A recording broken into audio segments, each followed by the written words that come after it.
पंढरीची वारी ही महाराष्ट्राची शेकडो वर्षाची आध्यात्मिक, सांस्कृतिक आणि सामाजिक परंपरा आहे. वारी म्हणजे विठ्ठलाच्या दर्शनाची अविरत ओढ. ही केवळ धार्मिक यात्रा नसून वारकऱ्यांना वर्षभर जगण्याची ऊर्जा, शिस्त आणि जीवनमूल्यांची प्रेरणा देणारा एक संस्कार आहे. विठ्ठल नामाचा अखंड गजर, भजन, कीर्तन, नामसंकीर्तन, भारूड, पारंपरिक खेळ आणि सामूहिक भक्तिगायन यामुळे वारकऱ्यांच्या मनात सात्विक आनंद, आत्मिक समाधान आणि आध्यात्मिक ऊर्जा निर्माण होते.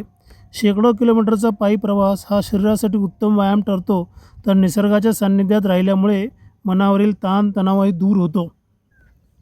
संत ज्ञानेश्वर महाराजांच्या आषाढी पालखी सोहळ्यासाठी यंदा परंपरा आणि आधुनिक तंत्रज्ञानाचा सुरेख संगम साधणारा शुद्ध चांदीचा नवा रथ साकारण्यात आला आहे.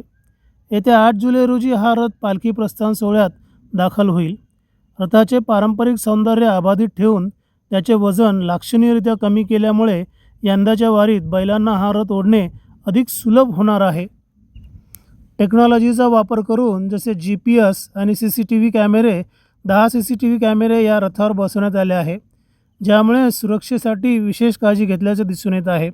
गर्दीवर नियंत्रण ठेवण्यासाठी सुद्धा याचा विशेष उपयोग होईल. हा आधुनिक रथ आहे, जो चांदीचा सुद्धा आहे. याच्यावर टेक्नॉलॉजीचा सुद्धा वापर करण्यात आला आहे. जसे की आजकाल आपण बघत आहोत की आर्टिफिशियल इंटेलिजन्स AIचा वापर सगळीकडे वाढला आहे. त्याचाच उपयोग करून या ठिकाणी आपण या रथाला नवीन टेक्नॉलॉजीनुसार सुरक्षा देण्याचा प्रयत्न केला. परंपरेचे जतन करत आधुनिक अभियांत्रिकीचा सुरेख वापर करून साकारण्यात आलेला हा शुद्ध चांदीचा रथ यंदाच्या संत ज्ञानेश्वर महाराज पालखी सोहळ्याचं एक विशेष आकर्षण ठरणार आहे. एकूणच आषाढीसाठी आता सर्वत्र तयारी सुरू झाल्याचे दिसून येत आहे.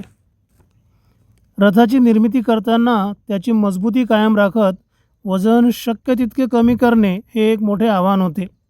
हे आव्हान पेलण्यासाठी अत्याधुनिक सिल्वर इलेक्ट्रोप्लेटिंग तंत्रज्ञानाचा वापर करण्यात आला आहे. इपॉक्सी पॉलिस्टर रेझिन आणि कार्बन फायबर बेस यांच्या साहाय्याने या रथाची निर्मिती करण्यात आली आहे. या प्रगत तंत्रज्ञानामुळे रथाची मजबूती लोखंडा इतकी भक्कम असली तरी त्याचे वजन ॲल्युमिनियमप्रमाणे हलके झाले आहे. या नव्या रथाचे एकूण वजन आता सुमारे 2.8 टन इतके आहे. रथाच्या निर्मितीत आळंदी देवस्थानातील शुभचिन्हांच्या हुबेहूब प्रतिकृती साकारण्यात आल्या आहेत. रथाच्या अग्रभागी माऊलीचे मूर्तीसह सूर्य, गरुड, हनुमान आणि जय विजय यांच्या सुबक प्रतिमा विराजमान आहेत.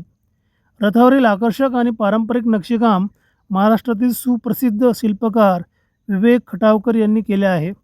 यामुळे या रथाला धार्मिक परंपरेशी सुसंगत असे अत्यंत देखणे आणि विलोभनीय स्वरूप प्राप्त झाले आहे. वारी म्हणजे परमेश्वरावरील अटळ श्रद्धा, भक्ती आणि समर्पणाचे सर्वोच्च प्रतीक. इथे कोणी मोठा किंवा लहान नसतो. प्रत्येकाला समान आदर, मान सन्मान, प्रेम मिळते. वारीत पैशापेक्षा माणुसकीचे महत्त्व अधिक असते. आजवर लाखो वारकरी या यात्रेत सहभागी झाले, पण वाद, भांडण आणि तक्रारींची उदाहरणे अत्यंत नगण्य आहेत. प्रत्येक वारकरी दुसऱ्याला भाऊ किंवा बहीण मानून मदतीचा हात पुढे करतो. अध्यात्म आणि सामाजिक ऐक्याचा असा विलक्षण अनुभव जगात क्वचितच पाहायला मिळतो.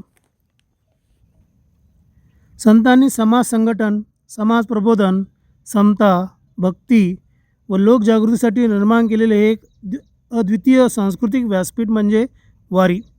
ठराविक काळाने समूहाने विठ्ठलाची उपासना करण्याची ही परंपरा आहे. जेव्हा एखादी कृती सामूहिक स्वरूपात घडते तेव्हा तिचा प्रभावही व्यापक असतो.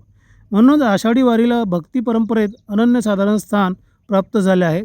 समाज जेव्हा मतभेद विसरून एका ध्येयासाठी एकत्र येतो तेव्हा त्यातून निर्माण होणारी शक्ती संपूर्ण समाजासाठी वरदान ठरते.